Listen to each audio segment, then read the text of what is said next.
প্রমাণ সমেত রাজন্যার সাক্ষী দিতেই সংযুক্তার মুখোশ খুলে দিল পারুল।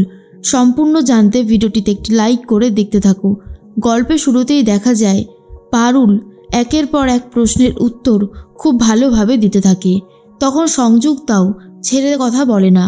সংযুক্তাও পারুলের সম্পর্কে অনেক বাজে বাজে কথা কোর্টে সবার সামনেই বলতে থাকে। তখনই পারুল বলে, আসলেই হুজুর উনি আমাদেরকে একদমই পছন্দ করে না, সেই জন্যই চায় আমাকে বিশেষ করে ওই কোম্পানি থেকে বার করে দিতে। তাই ছলে বলে কৌশলে যখন পেরে উঠতে পারেনি তখন এই সমস্ত আইনি মারফত দেখিয়ে আমাকে জব্দ করতে চাইছে। সংযুক্তা বলে, কেন আমি এসব করতে চাইবো ইওর অনার? ওর সাথে আমার কিসের শত্রুতা? ওর সাথে তো আমার কোনো শত্রুতা নেই, তাহলে আমি কেনই বা এসব করব? পুরোটাই মিথ্যে কথা, আমাকে ফাঁসানোর ধান্দা। এরপরেই হুজুর বলে, দেখুন আপনারা দুই পক্ষই শুধু মুখে কথা বলছেন, আর আদালত চায় প্রমাণ ছাড়া আমি এখানে কোনোভাবেই রায় জানাতে পারবো না। তাই আমার মনে হয় আপনারা যদি কোনো স্ট্রং প্রমাণ আনতে পারেন তখন আমি সিদ্ধান্তটা সেদিনই নেব, তার আগে নয়। তাই কোর্টে আর একটা দিন সুযোগ দেওয়া হয় সবাইকে।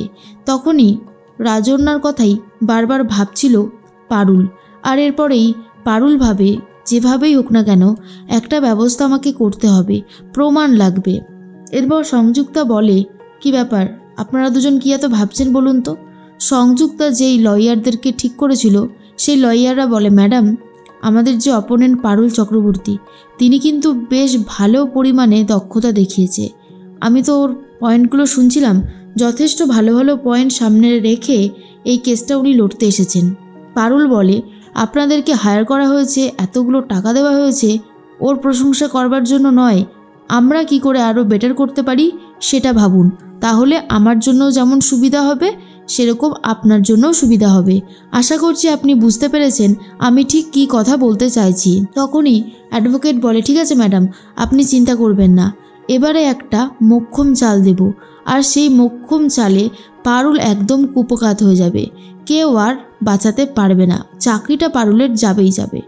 এর মধ্যেই দাদু কথা বলতে থাকে পারুলের সাথে, আর বলে, দিদি ভাই সত্যি তুই কিন্তু দারুণ কেস লড়েছিস, প্রশংসা করতেই হবে।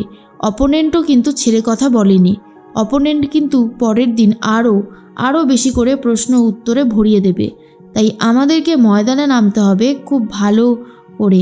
পারুল তখন বলে, তোমাদের আশীর্বাদ আর তোমাদের সাহসটাই আমাকে কোর্টে লড়তে সাহায্য করেছে, তোমরা যদি সেই রিহার্সালটা না করাতে তাহলে হয়তো আমি কিছুই করে উঠতে পারতাম না, এটা তো আমি খুব ভালো মতন জানি, তাই সবটাই হয়েছে শুধুমাত্র তোমাদের জন্য।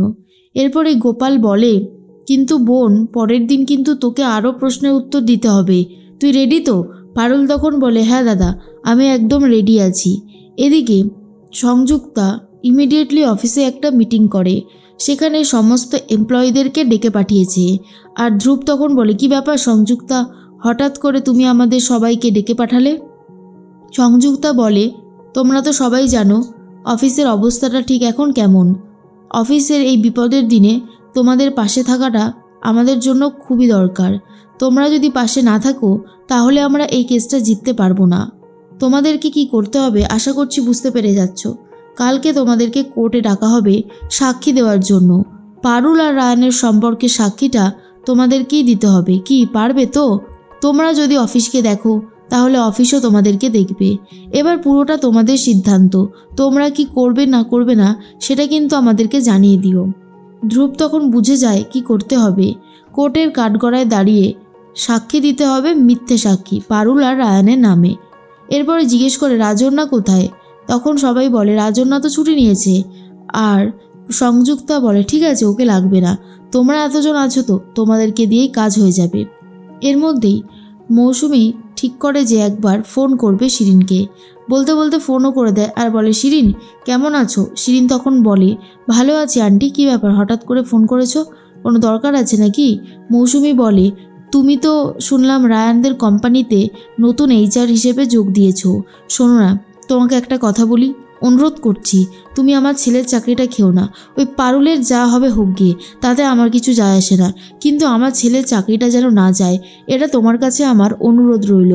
কিন্তু শিরিন তখন বলে, কাকিমা এসব বলে কোনো লাভ হবে না, আমার ওপরেও তোমার ছেলে অনেক অন্যায় করেছে, পারুলের সাথে হাত মিলিয়ে আমাকে জেলে পর্যন্ত পাঠিয়েছে। তাই এসব ব্যাপারে বলে না এখন আর চিড়ে ভিজবে না, কারণ আমি আর কোনোভাবেই রায়ানের পক্ষে থাকবো না। রায়ানের যা খুশি হয়ে হোক গে, তাতে আমার কিছু যায় আসে না, কিন্তু আমার লক্ষ্যে আমি ঠিক পৌঁছবই। এই বলেই ফোনটা কেটে দেয়। তখনই মৌসুমি ভাবে এই শিরিন একদিন রায়ানের হয়ে আমাকে 5-10 বার দিনে ফোন করতো, আর এখন রায়ানের জন্য ওর মন পুরোপুরি উঠে গেছে। এই সব কিছু হয়েছে ওই পারুলটার জন্য। পারুলকে আমি কখনোই ক্ষমা করব না। পারুল তার কাজের উচিত শাস্তি পাবেই পাবে। এর পরের দিন আবারও কোর্টের হিয়ারিংয়ে ডেট পড়েছে। যথারীতি পারুল আবারও সওয়াল জবাব করতে শুরু করে। ঠিক সেই মুহূর্তেই সংযুক্তার যে উকিল ছিল তিনি তখন বলেন যে পারুল আর রায়ান কতটা ইরেসপন্সিবল ছিল সেটা আমরা কয়েকজন সাক্ষীর মাধ্যমে তুলে ধরব। এরপর কোর্টের কাঠগড়ায় সেই এমপ্লয়ীদেরকে ডাকা হয়। প্রথমে শালিনীকে ডাকা হয়। শালিনী এসে যথারীতি মিথ্যে কথা বলে আর বলে পারুল আমার টিমের হয়েই কাজ করছিল, কিন্তু ও ঠিক সময় কাজ করতো না, কোনোভাবেই প্রজেক্ট ঠিক টাইমে জমা দিত না। এরপর পারুল বলে এসব ভুল ইওর অনার, আমাকে প্রচুর দায়িত্ব দেওয়া হয়েছিল, একদিনের মধ্যে কোম্পানির 10 বছরের রেকর্ড তুলে ধরতে বলা হয়েছিল। আর এমনকি রায়ান এবছরের উইন্টার কালেকশন তৈরি করে দেখিয়ে দিয়েছে। এরা সবটাই মিথ্যে কথা বলছে। একের পর একজন আসে আর পুরোপুরি মিথ্যে কথা বলে যায়। তখনই পারুল বুঝে উঠতে পারছে না কি করবে, কি বলবে। তখন পারুল বলে আমাদের বিরুদ্ধে আবারও একটা বড়সড় ষড়যন্ত্র করা হয়েছে হুজুর। আর একটা দিন যদি আমাদের সময় দেওয়া হয় তাহলে আমরাও সেটা প্রুফ করে দিতে পারবো। তখন হুজুর আরও একটা দিন সময় দেয় পারুলদের আর বলে সেদিন যদি তুমি প্রমাণ জোগাড় করতে না পারো তাহলে কিন্তু আমি আমার রায় ঘোষণা করে দেব। এরপর পারুল আর বাকি সবাই চিন্তা করতে থাকে কি করে সলিউশন হতে পারে। রায়ান তখন বলে এই পারুল, তোর সাথে তো মৃন্ময়দার খুব খাতির, একবার ফোন করে দেখ না আসে কিনা। এরপর মৃন্ময়কে ফোন করে পারুল আর বলে সবটা, যে যদি কোর্টে এসে সাক্ষী দিতে খুব ভালো হতো। কিন্তু মৃন্ময় তখন বলে সরি পারুল, আমি 2 বছর হলো সবে বিয়ে করেছি, আমার ফ্ল্যাটের ইএমআই চলে। এই অবস্থায় কোম্পানির বিরুদ্ধে সাক্ষী দিলে ম্যাডাম যদি আমাকে চাকরি ছাড়া করে দেয় তাহলে কি করে হবে বলো তো। আমি এই কাজটায় তোমাকে কোনো হেল্প করতে পারবো না গো, আমাকে ক্ষমা করে দিও। পারুল বলে না না মৃন্ময়দা, আমি বুঝতে পেরেছি তোমার অসুবিধাটা, আসলেই তো সত্যি কথা, কারণ তুমি যদি সত্যি চাকরি হারিয়ে ফেলো আমারও হয়তো খারাপই লাগবে।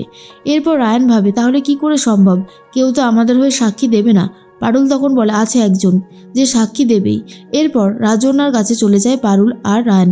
পারুল তখন রিকোয়েস্ট করে রাজন্যাকে সাক্ষী দেওয়ার জন্য। রাজন্যা বলে ঠিক আছে পারুল, তুমি চিন্তা করো না, কাল কোর্টে হিয়ারিংয়ের সময় আমি ঠিক সময় পৌঁছে যাব আর কোর্টে গিয়ে সংযুক্তা ম্যাডামের নামে সাক্ষী দেব, একদম চিন্তা করো না। আর পারুল রাজন্যার কথায় অনেকটাই স্বস্তি পায়।